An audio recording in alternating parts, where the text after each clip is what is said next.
Oh Señor Jesús, te amamos, Señor Jesús. Hermanos y hermanas, bendiciones. Que Dios bendiga. Gracia y paz para todos. Vamos a dar hoy una entrada sobre el tema conocer la verdad sobre el perdón de Dios. Señor Jesús, límpianos con tu sangre preciosa. Gracias por estas palabras del ministerio. Que sean para ti, para tu honra y tu gloria, para tu propósito y meta. Señor Jesús, aumenta, quita de nosotros todo obstáculo para que tú crezcas, para que tú factures todas nuestras partes de nuestro ser. Amén, Señor Jesús. Santos y santas, ¿alguna vez se han preguntado si Dios realmente lo perdonó de todos los pecados que cometió antes de ser salvo?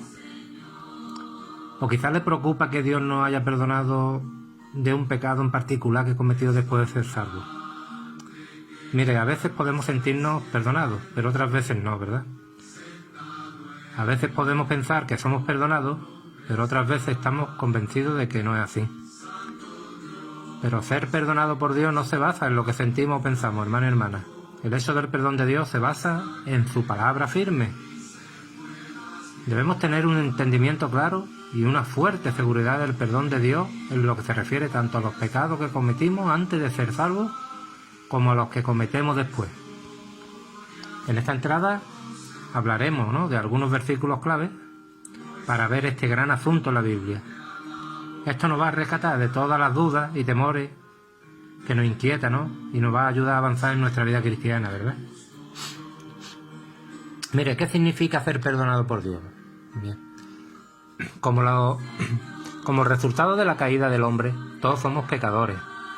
Nuestras transgresiones, actos malignos y vivir pecaminosos crean un problema entre nosotros y Dios, que no podemos resolver por nosotros mismos. Y como pecadores, estamos condenados a muerte, según el justo juicio de Dios. Pero mira qué maravilloso pero hay aquí. Pero en su maravillosa salvación, Cristo vino como Cordero de Dios para morir como nuestro sustituto en la cruz. Aleluya.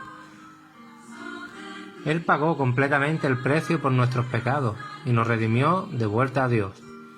Cuando escuchamos estas buenas noticias, nos arrepentimos y creímos en Jesús como nuestro Salvador. En ese momento, hermanos y hermanas, Dios nos perdonó de todos los pecados que habíamos cometido anteriormente. Entonces, ¿qué significa ser perdonado? Mire, en griego, la lengua original del Nuevo Testamento, se utilizan varias palabras, ¿no?, para perdonar y perdón. Una de estas es apiemi. Literalmente significa hacer partir. Otra es apesis. Significa enviar lejos. El perdón de Dios significa que Él hace que los pecados que cometimos se aparten de nosotros y los envía lejos. Y ya no están con nosotros. Para ver cómo es posible que nuestros pecados se aparten de nosotros, vayamos a la palabra, en espíritu y con veracidad. Vamos a ir a 1 de Pedro 2:24, que dice: ¿Quién? Se refiere a Cristo. Llevó Él mismo nuestros pecados en su cuerpo sobre el madero. Santo y santa, cuando el Señor Jesús estaba en la cruz, en el madero, ¿no?, Dios puso sobre Él los pecados del mundo. Jesús llevó todos nuestros pecados y Él sufrió el juicio y el castigo por ellos en nuestro lugar. Así es como nuestros pecados se apartaron de nosotros para siempre. Pero entonces tenemos otra pregunta. ¿A dónde fueron a parar nuestros pecados? Miren, para responder a esta pregunta, vamos a ir al Antiguo Testamento, el cual va a revelar en forma de cuadro o tipo, ¿no?, muchos aspectos diferentes de quién es Dios y cómo Él trata con la humanidad. Miren, en Levítico 16 podemos ver una descripción vivida de la gran redención que Cristo efectuó por nosotros. En este capítulo, sobre la expiación de los hijos de Israel, Dios instruyó a Aarón, el sumo sacerdote, a tomar 2 machos cabríos como ofrenda por el pecado. El versículo 8 dice: Luego Aarón echará suerte sobre los 2 machos cabríos, una suerte para Jehová y otra suerte para Azazel. ¿Qué representaban estos 2 machos cabríos? Mire, tenemos que ir otra vez a la Biblia, ¿no?, que nos explican. Azazel representa a Satanás, el diablo, el pecaminoso, quien es la fuente, el origen del pecado. Podemos ir a Juan 8:44, que nos lo explica.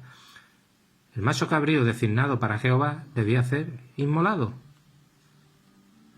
Pero el macho cabrío designado para Azazel debía ser enviado al desierto, llevando sobre sí todas las iniquidades de los hijos de Israel.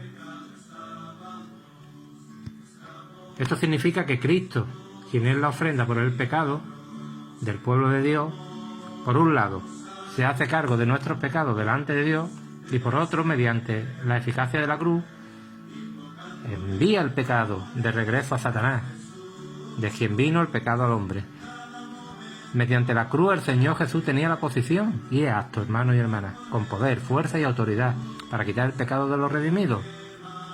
A la palabra, Juan 1:29, Hebreos 9:26, y enviarlo de regreso a su fuente, que es Satanás, quien lo llevará sobre sí al lago de fuego para siempre, como dice Apocalipsis 20:10.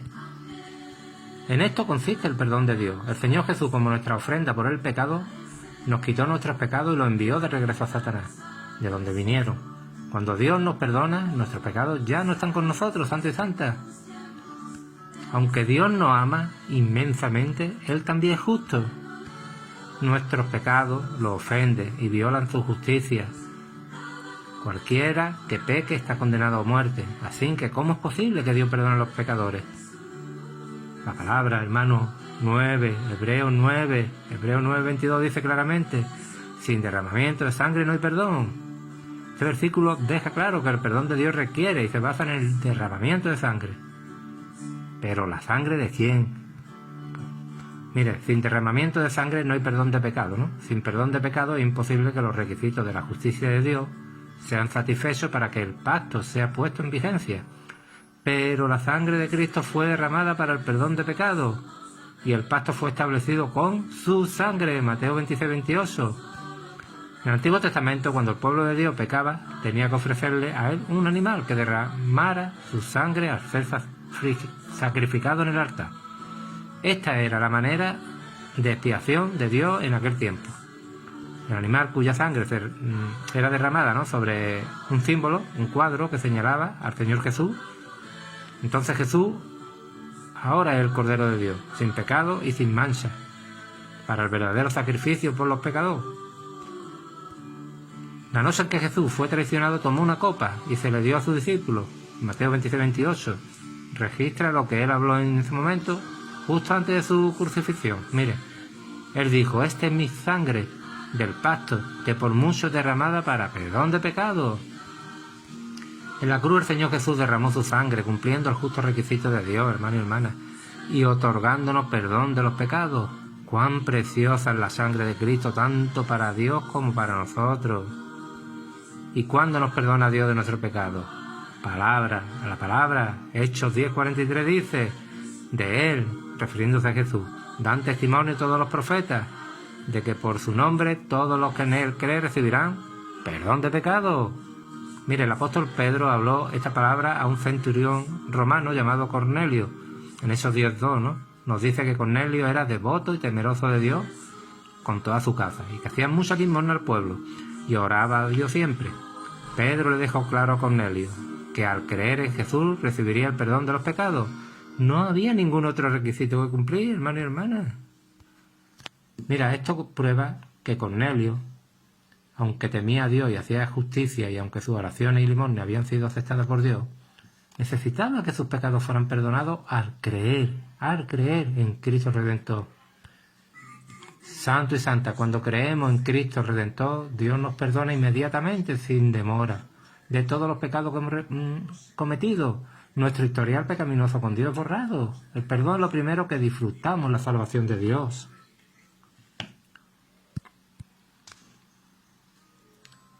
Pero ¿cómo podemos continuar experimentando el perdón de Dios?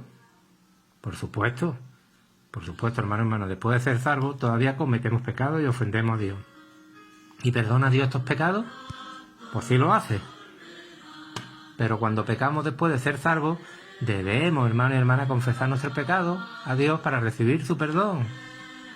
El apóstol Juan escribió en 1 de Juan 1:9, ¿no?, que dice: si confesamos, santo y santa, si confesamos nuestros pecados, Él es fiel y justo para perdonarnos para perdonar nuestros pecados y limpiarnos de toda injusticia. Hermano y hermana, Dios no requiere que hagamos penitencia o realicemos buena obra para ganar su perdón. Simplemente debemos reconocer y confesar nuestros pecados a Dios, y su palabra nos dice que Él es fiel y justo para perdonarnos, incluso limpiarnos. Miren, Dios es fiel a su palabra, como dice el versículo 10, y justo con relación a la sangre de Jesús, su Hijo, como dice el versículo 7. Su palabra es la palabra de la verdad de su Evangelio, Efesios 1:13, la cual nos dice que Él perdonará nuestros pecados por causa de Cristo, Hechos 10:43. Y la sangre de Cristo satisfecho su justo requisito para que Él pueda perdonar nuestros pecados, Mateo 26:28. Si confesamos nuestros pecados, Dios conforme a su palabra, y con base en la redención efectuada mediante la sangre de Jesús, nos perdona, porque Él tiene que ser fiel a su palabra y justo con la relación a la sangre de Jesús. De otro modo, Él sería infiel e injusto. Debemos confesar los pecados para que Él nos pueda perdonar. Tal perdón, cuyo fin es restaurar nuestra comunión con Dios, es condicional, pues depende de nuestra confesión. Otra pregunta, hermano, ¿guarda Dios un registro de nuestros pecados después de que nos perdona? Mire, es posible, ¿no?, que tengamos una muy buena memoria de nuestros pecados y fracasos pasados. Y aunque sabemos que Dios lo ha enviado lejos de nosotros, todavía podemos temer que Él lo recuerde. Pero mire lo que dice la palabra de Dios en Hebreos 8:12. Porque seré propicio a su injusticia. Y escuchen, y nunca más me acordaré de sus pecados. ¡Wow! Este versículo nos dice claramente que Dios no guarda un registro de nuestros pecados. Cuando confesamos y Él perdona, Él olvida. Si tratamos de recordarle a Dios de un pecado que ya hemos confesado, Él no lo recuerda, hermano y hermana. La importancia de conocer el perdón de Dios. Hemos visto cómo Dios nos perdona de manera inmediata, completa y absoluta, y que su perdón se basa completamente en la muerte de Cristo en la cruz por nosotros y en su sangre derramada. Por supuesto, conocer la profundidad del perdón de Dios no nos da el derecho de ser descuidados en nuestro vivir o ser indiferentes a la hora de cometer pecado. En cambio, necesitamos tomar en serio nuestros pecados, hermano y hermana, porque esto corta la comunión entre nosotros y Dios. Así que cuando pecamos, debemos confesar contra antes mejor. Entonces experimentaremos su perdón que restaura la comunión entre nosotros y hace que lo amemos más. Y porque lo amamos, no queremos ofenderlo. Cuando conocemos y experimentamos la verdad del perdón de Dios, somos liberados de las dudas y de los temores que nos oprimen. Entonces podemos seguir adelante en nuestra vida cristiana. ¿Para qué? Para crecer en vida, en la vida divina de Dios, con corazones agradecidos. Ay, Señor Jesús, gracias. Gracias a Dios por su perdón de nuestros pecados. Gracias, Señor. Te bendecimos y bendecimos a los santos. Amén y amén, gloria a Dios.